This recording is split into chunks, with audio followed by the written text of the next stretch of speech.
Alors on va passer maintenant à certains cas qu'on va étudier et en tout premier lieu on va s'intéresser au cas des vibrations libres non amorties qui est le cas le plus simple. Alors on va donc déterminer dans ce cas-là les modes et les fréquences propres de vibration d'un tel système. Donc un système à n degrés de liberté est régi par l'équation suivante, hein, c'est la plus simple, on n'a pas de second membre et on n'a aucune force d'amortissement, donc on a simplement la matrice de masse et la matrice d'élasticité. Donc il s'agit d'un système différentiel linéaire homogène d'ordre 2, dont la solution est un espace vectoriel de dimension 2n. D'accord? Donc ça c'est le point de départ. Donc à partir du moment où on a trouvé 2n solutions, d'accord, de l'équation ci-dessus, et ben on peut engendrer l'ensemble des solutions de ce système différentiel. Donc on va s'atteler à cette tâche. Alors, recherche des solutions. Donc les matrices M et K étant symétriques et définies positives, je vais m'appuyer sur les mathématiques, les théorèmes de mathématiques. La solution s'exprime sous cette forme-là, d'accord? Donc on va dire qu'il y a phi multiplié par E de RT, avec phi un vecteur à n composantes et R un complexe. Donc vous pouvez faire l'analogie dans le cas où on travaille en dimension 1. Là, c'est simplement qu'au lieu d'avoir un scalaire qui multiplie cette forme complexe, on a ici un vecteur à n composantes.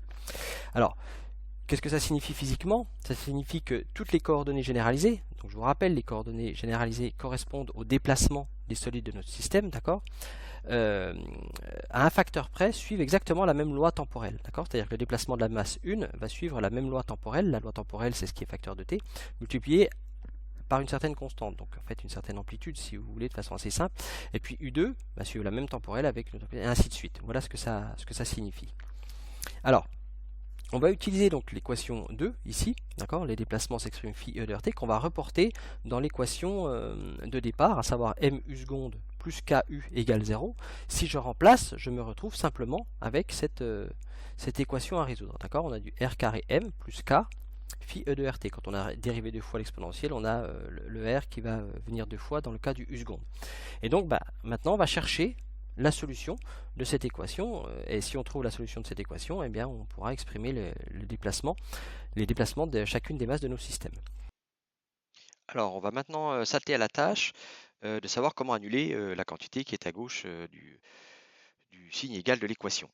On va s'affranchir tout d'abord du terme E de RT, un T étant positif et R une constante, donc on cherche à savoir quand est-ce qu'on peut annuler R carré M plus K multiplié par phi. Okay.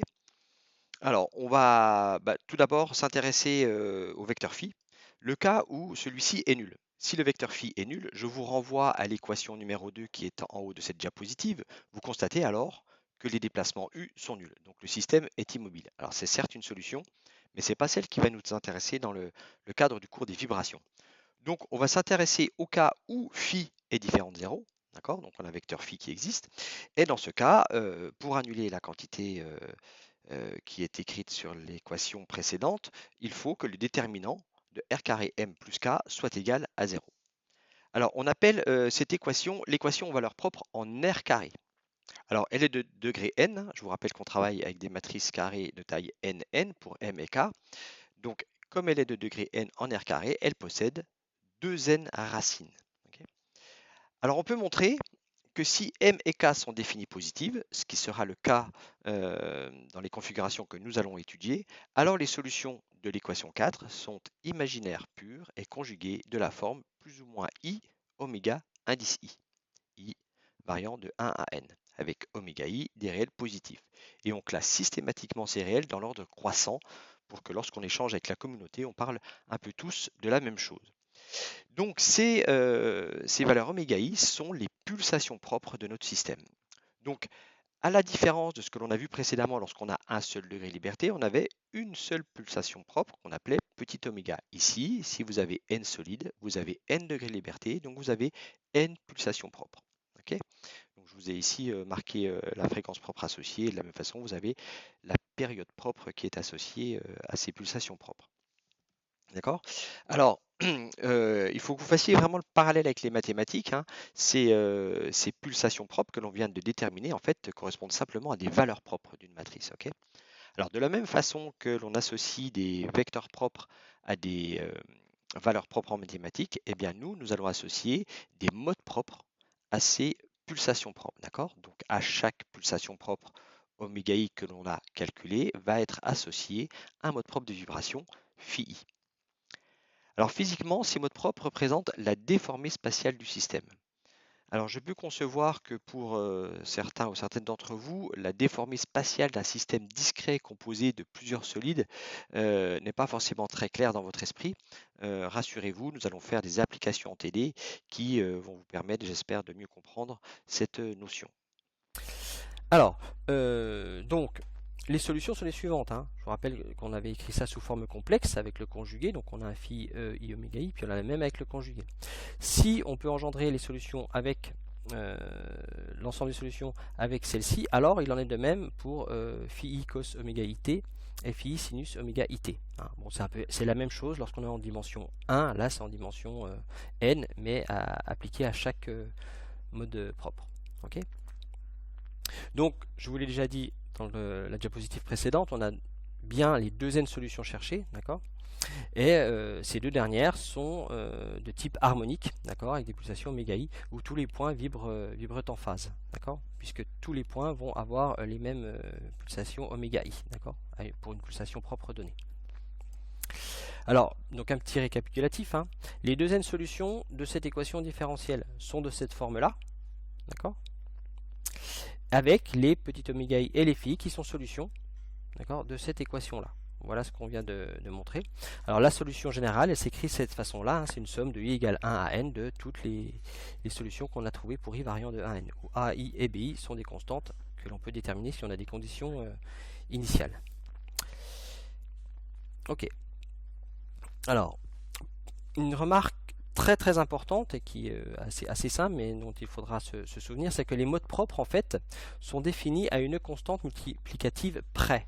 C'est-à-dire que faites vraiment l'analogie avec les vecteurs propres.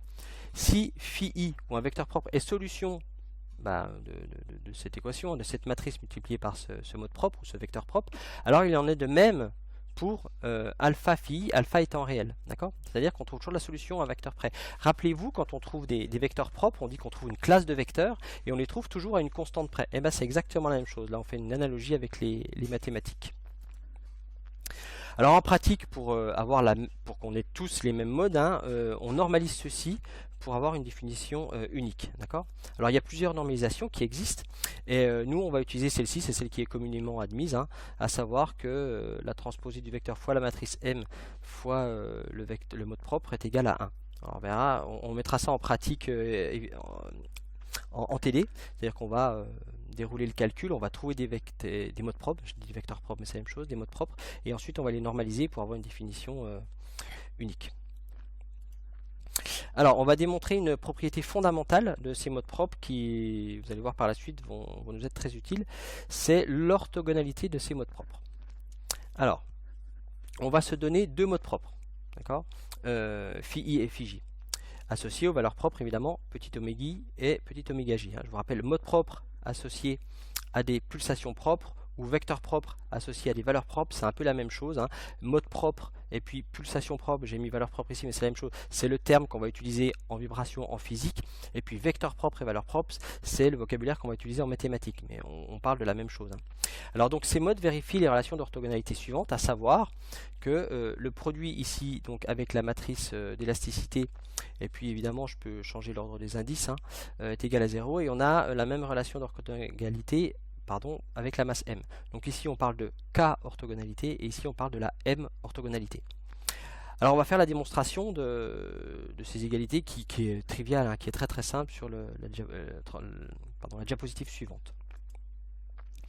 Alors, donc, on a, je vous rappelle, la relation suivante, hein, on l'a montré, hein, pour petit oméga i et phi, donc pulsation propre associée à son mode propre, on a la relation suivante. On va écrire de cette façon, c'est-à-dire qu'on passe la quantité K associée à l'élasticité et puis aux inerties de chaque côté du signe égal. Ensuite, on l'a écrit avec l'indice I, on va pouvoir l'écrire de la même façon avec les indices J. Donc j'ai l'équation 5 et l'équation 6. Ensuite, que vais-je faire? Je vais simplement multiplier l'équation numéro 5 ici par la transposée de phi j et la 6 par la transposée de phi i. Et je vais effectuer la différence. Alors, le fait que K et M soient symétriques, on a une simplification qui arrive relativement rapidement, à savoir que les termes qui vont être à gauche du signe égal vont être égaux. Donc quand on va faire la différence, ils vont donner quelque chose de nul. Par contre, oméga i et oméga j ne sont pas identiques. Donc on va se retrouver avec cette égalité-là. D'accord ? Alors, que peut-on déduire de cette égalité? Comme je viens de le dire, oméga i étant différent de oméga j, ça veut dire que cette quantité est forcément différente de 0. Donc pour annuler, pour vérifier cette égalité, il faut que ce terme-là, ce produit de vecteurs et matrices, soit nul. Donc on a démontré ici que on avait la m orthogonalité.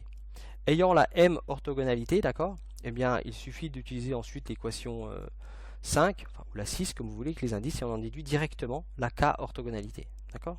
Voilà, donc c'est une démonstration qui est quand même relativement simple. D'accord?